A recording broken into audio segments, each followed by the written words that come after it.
اب سجدے تلاوت سنت ہے جو میں کہہ رہا ہوں،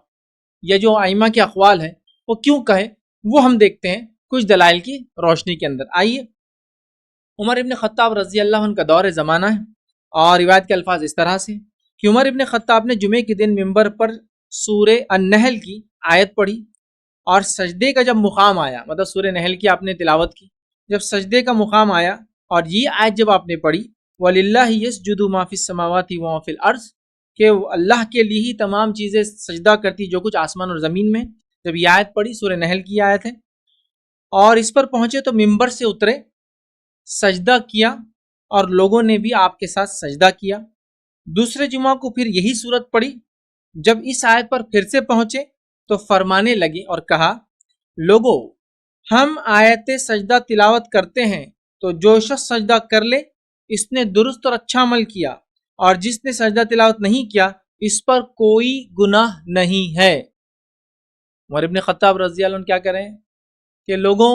ایک ہی صورت پڑھی، وہی آیت پڑھی، پہلے جمعہ سجدہ کیا، اگلے جمعہ نہیں کیا، اور کہا لوگوں میں نے سجدہ تلاوت والی آیتیں پڑھی، ٹھیک ہے، آیت سجدہ پڑھی، اور سجدہ تلاوت پچھلی بار کیا تھا، آج میں نہیں کر رہا ہوں، اور پھر فرمایا جو یہ کرے وہ اچھا کرتا ہے، جو نہ کرے اس پر کوئی گناہ نہیں۔ نافع رحمۃ اللہ فرماتے ہیں کہ عبداللہ ابن عمر رضی اللہ عنہ سے یہ بھی نقل کیا ہے کہ اللہ نے سجدہ تلاوت کو فرض نہیں کیا بلکہ ہماری خوشی پر رکھا ہے۔ عمر رضی اللہ عنہ کا یہ قول جو ہے ان کے بیٹے نقل کرتے ہیں کہ ایک بار یہ بھی انہوں نے کہا کہ ہم پر یہ فرض نہیں ہے، یہ ہماری خوشی پر اللہ نے رکھا ہے، اللہ ہم کرنا چاہے تو کریں، نہ کرنا چاہے تو ہم نہیں کر سکتے۔ اسی حدیث کی بنیاد پر اکثر علماء نے اس کو سنت قرار دیا ہے، واجب قرار نہیں دیا ہے۔ ایک اور روایت ہے، یہ بخاری کی روایت تھی جو میں نے اوپر رکھی، ایک اور روایت ہے، اس روایت کے الفاظ دیکھیے کیسے۔ ایک روایت میں یہ الفاظ ہے، عمر ابن خطاب نے جمعے کے دن ممبر پہ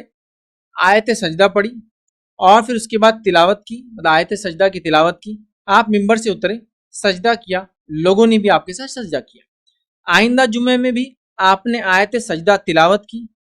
لوگ سجدہ کرنے کے لیے تیار ہوئے تو آپ نے فرمایا اور کہا، اللہ نے ہم پر سجدہ تلاوت فرض نہیں کیا، البتہ اگر ہم چاہیں تو کر لے۔ تو عمر ابن خطاب رضی اللہ عنہ کے مطابق، آپ کے مطابق یہ فرض نہیں ہے، واجب نہیں ہے، بلکہ سنت ہے، اور یہ روایت موطا امام مالک کی تھی۔ تو گویا اس روایت سے پتہ چلا کہ عمر ابن خطاب نے ایسا نہیں کیا۔ مسجد نبوی میں بڑا مجمع جمع تھا، اور اس مجمع میں سے کسی نے بھی تعجب کا اظہار نہیں کیا، اور ایک بھی صحابہ کا اس معاملے میں اختلاف نہیں پایا گیا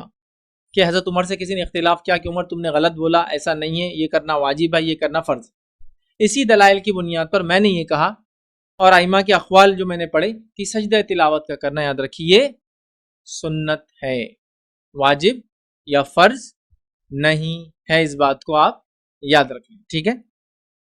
لیکن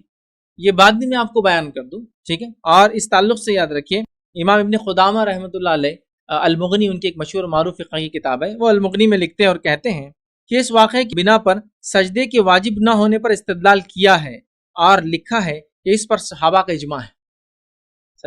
سجدہ تلاوت کے فرض نہ ہونے پر صحابہ کا اجماع ہے، جو ہے ابن قدامہ رحمۃ اللہ علیہ المغنی اپنی کتاب میں اس بات کو لکھتے ہیں، ٹھیک۔ لیکن یہ بات یاد رکھیے کہ اگر آیت سجدہ ہم پڑھتے ہیں اور سجدہ تلاوت ہم کرتے ہیں تو یہ افضل ہے، یہ افضل ہے، یہ بہتر ہے،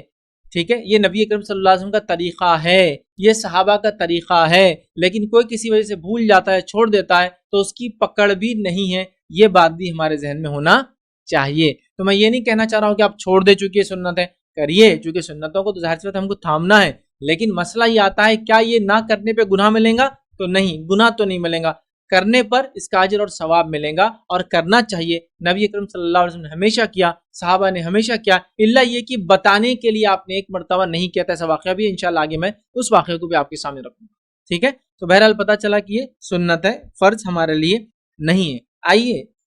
زید بن ثابت رضی اللہ عنہ کا ایک واقعہ سنتے ہی، صحیح بخاری کا واقعہ ہے کہ میں نے اللہ کے رسول صلی اللہ علیہ وسلم کے سامنے سورہ نجم کی تلاوت کی، مگر آپ نے اس میں سجدہ نہیں کیا۔ سورہ نجم کی تلاوت نبی اکرم صلی اللہ علیہ وسلم کے سامنے ہوئی، جس کے اندر سجدہ ہے، یاد رکھیے، تلاوت کا، لیکن آپ نے وہ سجدہ نہیں کیا، اور وہ فرماتے میں نے بھی وہ سجدہ نہیں کیا۔ تو اس سے پتہ چلا اس کا کرنا سنت ہے، یاد رکھیے۔ امام ترمذی رحمہ اللہ فرماتے کہتے ہیں بعض علماء کا کہنا ہے کہ اگر سجدہ تلاوت واجب ہوتا تو نبی اکرم صلی اللہ علیہ وسلم زید بن ثابت رضی اللہ عنہ سے سجدہ کرواتے اور خود بھی کرتے۔ اس سے معلوم ہوا کہ ترک سجدہ بھی جائز ہے۔ بعض نے یہ کہا ہے کہ اگر پڑھنے والا سجدہ نہ کرے تو سامع پر بھی واجب نہیں۔ کچھ نے یہ بھی کہا کہ اگر پڑھنے والا تلاوت کرنے والا سجدہ نہ کرے تو سننے والے پہ بھی واجب نہیں ہے۔ امام ترمذی نے اس حدیث کے اوپر اپنا قول رکھا، اپنی رائے رکھی ہے۔ تو پتہ چلا یہ سنت ہے، واجب نہیں ہے، لیکن میں یہی کہوں گا کرنا چاہیے، کرنا چاہیے، ہمیشہ کرنا چاہیے، لیکن کچھ وجوہات سے چھوٹ جائے تو انشاءاللہ